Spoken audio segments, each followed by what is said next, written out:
Hello fellow crafters, Janine here, and today I am going to show you how I made this gorgeous birthday card for a friend of mine using my Simon Says Stamp October kit. I used a lot of elements from that, some other elements I already had, and I also made this envelope to go with it, and I think everything just came out so beautiful. I just absolutely cannot wait to send this to my friend. So if you'd like to see how I made this with Simon Says Stamps October kit, just stay tuned. I started by cutting the cardstock that came with the kit down to size, and then just used the scoring lines in my guillotine cutter to go ahead and score it and fold it with my bone folder that's from my Cricut toolkit. And once I had that completed, then I took a piece of Canson watercolor paper that I got from Walmart and cut it down to size because I wanted to watercolor the background that I was going to be stamping on and the background for the inside of the card. So this is just a scrap piece of cardboard that I have, and I taped my watercolor paper down with some painter's tape. And I'm going to be using my Kuretake watercolor set, and I really like this watercolor set. I mean, I'm not a watercolorist, but I like doing watercolor for background because I just think it's a really pretty, subtle look. And here you can see I'm just looking at the papers, trying to get an idea of the colors that I'm going to need to make the backgrounds coordinate with the colors of the papers. And I picked out a couple of the different little project cards, journaling cards. So I'm just putting some water on my palette and putting some water on my watercolor paper. And now I'm just mixing some paint from the kit to get it the same color as, like I said, to match the papers. And a couple of the colors were already spot on, so I didn't have to mix them. And then I did have to mix the pink and white to get the softer pink color. And then I did mix some black and white to get the gray color. And I put a little more water on my watercolor paper and then just dropped some of my mixed colors in there just to get a mottled look, just a soft colored background to stamp on. And here I was just taking up some of the excess moisture with my brush, just drying it off and sopping up some of that moisture, and I just repeated the process.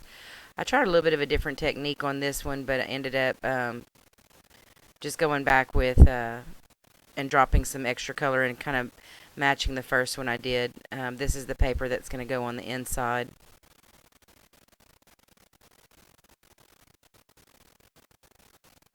And I just continued to drop color into the paper, and then I came in with my towel and wiped up some of the excess moisture from around the card, and then came in with my blow dryer and dried the cards completely. And once they were dried, I wasn't entirely satisfied with the look, so I wet them again and dropped some more color in, which you'll see in a minute. But here I'm just drying them to see what it looks like, because watercolor looks very different once it's dried.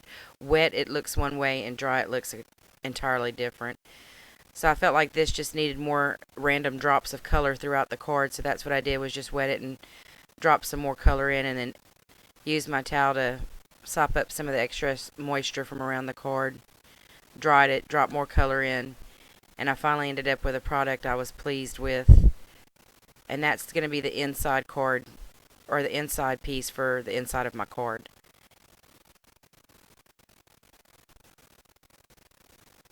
And once that was done, I went ahead and removed the paper from the cardboard and decided where I was going to place my stamp. And this is the stamp set that came with the Simon Says Stamp October kit. It's I think the name of it's I See You. So I used also the gold metallic ink that came with the kit, because I love pink and gold together. I think they're beautiful. And then I just cut that out as carefully and neatly as possible. I'm not the best precision cutter in the world. And then I went ahead and inked the edges to disguise any areas where I didn't cut perfectly. Put that aside. And I went ahead and cut the inside piece down to size so that it would fit perfectly inside my card with a little bit of an edge around it.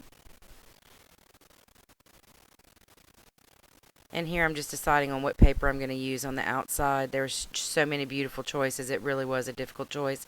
But I felt like this soft pink chevron with gold accents and dark pink accents was perfect.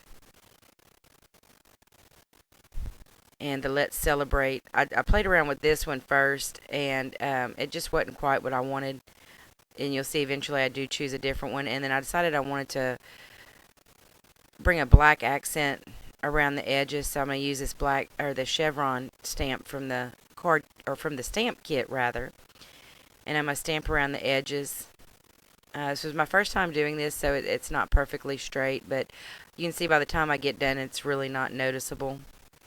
After I did this, there were some things I decided I would definitely do differently, but I said for a first try and for so little of it that ends up showing, it's really not bad.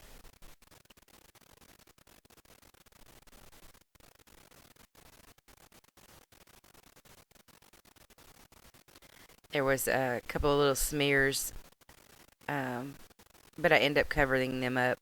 Now I just cut my decorative paper down to size. And you see I'm just trying it against the card to see how much of it I want and how much of the background I want to show. And what I ended up deciding on was an off-center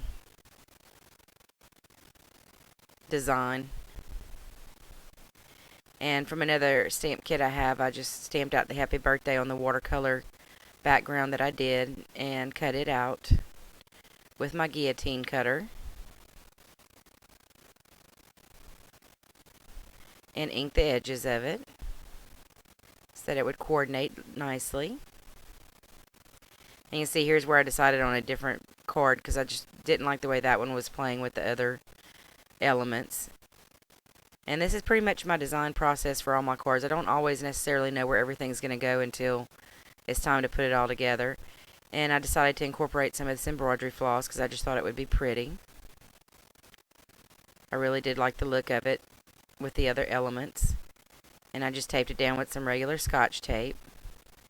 And again, played around with the placement of everything and decided where it was going to go, and then used my tape runner to tape everything down. And you can see I did it off center so that just a little bit of that edge trim shows that I did with the black ink.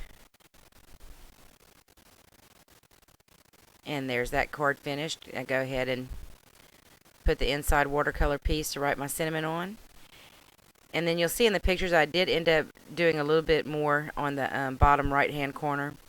And here I just used a template that I made myself and made the envelope out of some random paper that I had picked up at Hobby Lobby on sale. They just had some paper stacks on sale for $5. It was about $30 worth of paper I got on sale for $5. And I thought this one looked really nice with it, so I just went ahead and made an envelope out of that.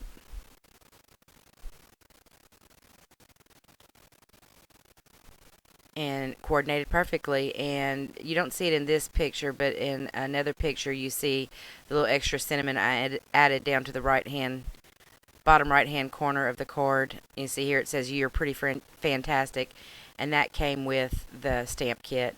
And here's another version that I did using some of the different papers but same techniques, and I think it just came out absolutely beautiful. And I used, of course, the dark pink cardstock. So thank you so much for watching. Please remember to rate, comment, and subscribe.